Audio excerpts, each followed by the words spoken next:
नमस्कार, आदाब, स्वागत है आपका। मैं हूं आपके साथ आसिफ खान। बीजेपी को एक के बाद एक कई झटके उत्तर प्रदेश में लग रहे हैं।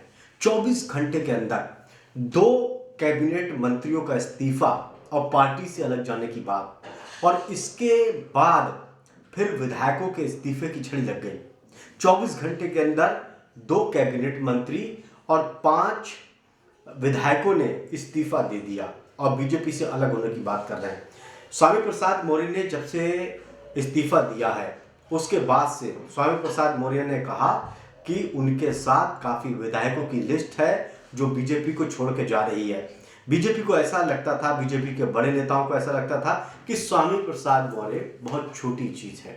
उन्होंने कहा कि मैं कितनी बड़ी तोप हूँ, जब पार्टी छोड़कर जाऊंगा और उस तोप से गोले छोड़ूंगा बीजेपी की तरफ तो बीजेपी स्वाहा हो जाएगी। तो एक के बाद एक स्वामी प्रसाद मौर्य के समर्थन में 5 विधायकों ने इस्तीफे दे चुके हैं और एक कैबिनेट मंत्री दारा सिंह चौहान ने भी इस्तीफा दे दिया।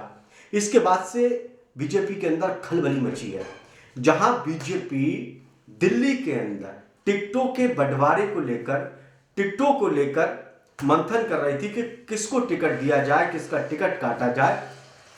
उसकी लिस्ट पर मंथन हो रहा था।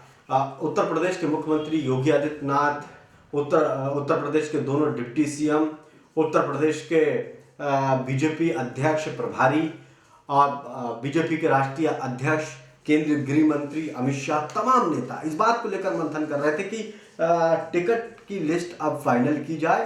मंथन हो रहा था, लेकिन इस बीच स्वामी प्रसाद मौर्य ने जो बम फोड़ा है राजनीतिक, उसके बाद से उत्तर प्रदेश की सियासत गर्म हो गई और बीजेपी एकदम चित हो गई।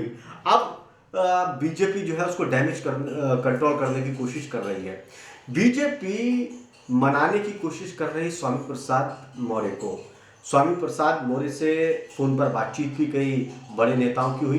केशव प्रसाद मौर्य जो उन्हीं की बिरादरी से आते हैं, उन्होंने ट्वीट कर उन्होंने कहा कि अगर स्वामी प्रसाद मौर्य कहीं जाना चाहते हैं, पार्टी छोड़ना चाहते हैं, तो अपने इस कदम पर विचार करें, क्योंकि जिस पार्टी में जाने की बात कर रहे हैं वो डूबता हुआ जहाज है। समाजवादी पार्टी को कह रहे थे केशव प्रसाद मौर्य।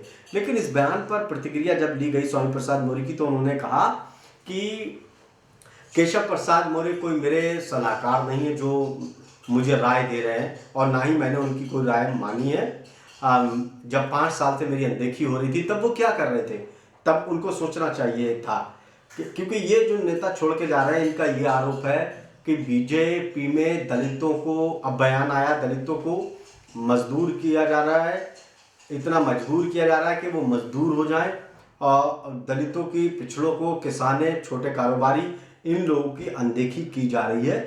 जात की राजनीति हो रही है, ऊंची जात की राजनीति बीजेपी के अंदर हो रही है, ये आरोप लगा रहे हैं। और इसी आरोप के साथ दारा सिंह चौहान ने भी आज उन्होंने वन एवं पर्यावरण मंत्री पद से इस्तीफा दे दिया। तो ये बीजेपी को बहुत बड़ा झटका लगा है। और 14 तारीख को स्वामी प्रसाद मौर्य ने कहा एक बहुत बड़ा बम फोड़ने जा रहे हैं। स्वामी प्रसाद कह रहे थे कि अभी तो बहुत लोग जाएंगे। जब वो बीएसपी में थे तो बीएसपी बहुत बड़ी पार्टी थी, उनकी सरकार बीएसपी की उत्तर प्रदेश के अंदर थी। इसके बाद जब वो छोड़कर बीएसपी को बीजेपी में शामिल 2016 में हुए थे, विधानसभा चुनाव 2017 से पहले, तो फिर बीजेपी बहुत बड़ी पार्टी हो गई। और इसमें कोई दो राय नहीं है कि जब वो बीएसपी में थे तो बीएसपी उत्तर प्रदेश में बड़ा उरूज पर थी। उसके बाद जब वो बीजेपी में आए 2016 में, 17 के चुनाव से पहले 2000, तब बीजेपी एक उरूज पर आई।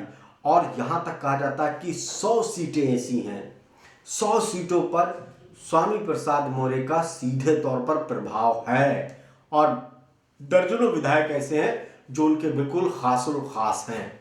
तो ऐसे में दर्जनों विधायक जा सकते हैं, क्योंकि अभी 14 तारीख तक और लोगों से संपर्क कर रहे हैं स्वामी प्रसाद मौर्य, और ये कयास लगाया जा रहा है कि दर्जनों बीजेपी के विधायक टूट कर जा सकते हैं। और जिस तरह से जब स्वामी प्रसाद मौर्य ने इस्तीफा दिया तो तस्वीरें अखिलेश यादव ने ट्वीट की स्वामी प्रसाद मौर्य के साथ और कहा कि स्वागत है आपका, आपके समर्थकों का। और जब दारा सिंह चौहान ने इस्तीफा दिया तब भी अखिलेश यादव ने एक तस्वीर को ट्वीट किया, दारा सिंह चौहान के साथ मीटिंग की तस्वीर। तो इससे लगता है कि समाजवादी पार्टी में ये सब जा रहे हैं। ऐसे में सवाल कई खड़े होते हैं, बीजेपी को छोड़ के इतने बड़े नेताओं का समाजवादी पार्टी में जाना क्या मतलब है? क्या बीजेपी में दलित नेताओं की अनदेखी होती है? क्या बीजेपी में जो ओबीसी कैटेगरी के नेता हैं, क्या उनकी अनदेखी हो रही है? क्या बीजेपी में जात पात बहुत ज़्यादा हो रहा है जिसके चलते ये लोग बेचैन थे? क्या इनको अपना राजनीतिक करियर बीजेपी के अंदर नहीं दिखाई दे रहा है? क्या इसलिए छोड़ के जा रहे हैं?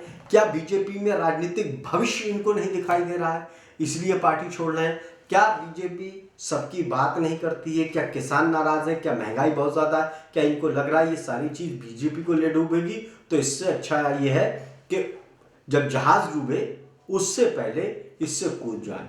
अब दावा तो बहुत कर रहे हैं स्वामी प्रसाद मौर्य, और उनके साथ एक के बाद एक लोग इस्तीफा भी दे रहे हैं, विधायक और मंत्री। तो अब सवाल ये उठता है कि कितना फायदा समाजवादी पार्टी को हो सकता है स्वामी प्रसाद मौर्य के समाजवादी पार्टी में जाने के बाद, और क्या स्वामी प्रसाद मौर्य के समर्थन में दर्जनों और मंत्री विधायक इस्तीफा देंगे जो दावा कर रहे हैं? ये आने वाला वक्त ही बताएगा। नमस्कार।